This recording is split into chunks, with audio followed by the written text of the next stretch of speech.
Paolo Avellino, dahilan ng matatamis ng ngiti ngayon ni Chinita Princess. Para sa buong detalye, panuurin lang ang buong video.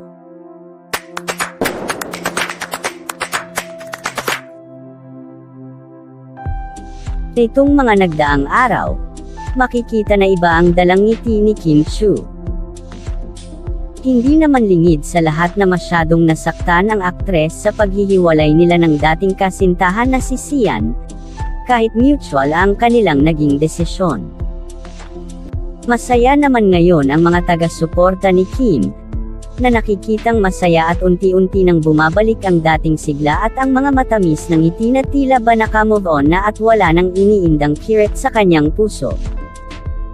Marami ang nagsasabi na ang dahilan ngayon ng pagngiti ni Kim Chiu ay ang ngayong kapareha niya at ngayon nauugnay sa kanya na si Paolo Avellino.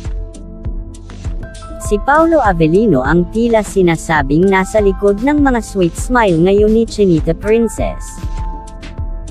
Matatandaan na mula nang madalas na magkita at magkasama ang dalawa ay tila nanimbalik ang sigla at pagiging masiyahin ni Kim Chiu. Isa rin umano si Paolo sa dahilan kung bakit sinisipag si Kim Chiu sa pang-araw-araw na trabaho nito sa showbiz. Ang paglalantad ng dalawa ng kanilang pagiging malapit sa isa't isa, ay nagmimit siya ng mas patuloy na suportahan sila ng kanilang mga masugid na fans.